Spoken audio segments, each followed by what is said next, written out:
Ah, welcome to the club, my fellow Pufferdians.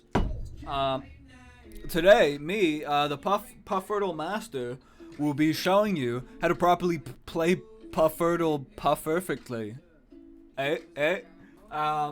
So I'll be going over, a couple games, maybe 2 or 3, getting them, in 1 or 2 tries, as I usually do because I'm the Pufferdle master and that's just how I roll. So yeah, I've done my daily earlier today, got that first try, as you usually do, as I usually do at least. Hopefully you'll be able to usually do after this video. So let's just boot up some randoms and let's get those fish, baby. So it looks like this is a mixed fish. Because it's so fast and it's going up and down the entire board, it's just a legend, or optionally glacier fish, but I think it was so fast that it was a legend. So there, first try, nice and easy. Legend fish is quite obvious when you get it, but sometimes you do get fucked up by the glacier fish. This guy here, relatively fast. I'd say that's a high dart. So maybe mutant carp or something similar. Okay. So as you can see, mutant carp was 80 dart, and that's what around, I think, is it? So if we look at around the 80s, void salmon would also be quite a good guess for this. But since I didn't catch it, I'd feel a little bad if I didn't actually catch a void salmon. So I'm gonna guess for a 90 lava eel. And it turns out it was actually an ice pip. It turns out it was a fucking ice pip because oh, go fuck yourself. That's why. I honestly can never tell the difference between these goddamn lava eels and ice pips. They're exactly the same. They feel exactly the same. I can't catch either of them. And they're fucked, okay? Well, that counts in 2. That counts in 2. Lava eels are exactly the same because that counts in 2. Okay, nice. That's the second one done. Third. Let's catch this guy. Let's catch this one. Oh, and before I get too enraged, with this fishing minigame at the start, the main goal isn't to catch the fish. You can. It's fun to do. I understand. I do always if I can as well. But you don't have to fucking try hard it.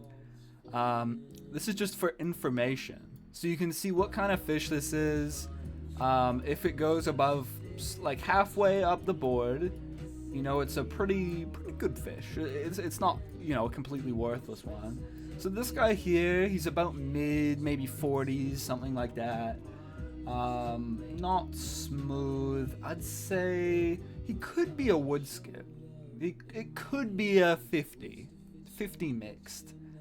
Sounds about right.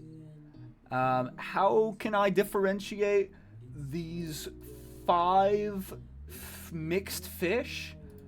You've got to use your mind. You've just got to go into the fish and you've got to be like, if I was a salmon, would I move like this? Maybe you might. So I'm gonna go with probably ghost fish, as it gives me the most information here. And it turns out it was a specific time, so that's sandfish. I just know that's sandfish. But where is sandfish? Is it all the way up here? No, I've missed sandfish. 65 mixed.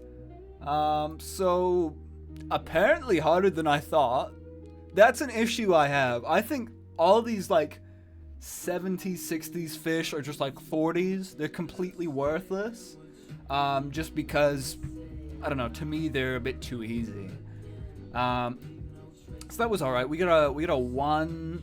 Our second game was it was a 3 because it was a fucking ice pip. There's no way you can get to an ice pip. And we got another 2 here, a sandfish. So, that's pretty good. That's pretty good to end it off. Got some, average of 2, which is still usually my average. Sometimes you do get those fish that you just can't catch. But yeah, that's about it. that's explaining my mindset. It's the Stardew Valley wiki for fish is very useful for these types of things. If you can differentiate what kind of behaviors there are, you can usually see if they're mixed. Well, no, you can usually see if they're dark or smooth. But the rest are kind of exactly the same. Mixed is so unremarkable, and anything low you cannot get whatsoever.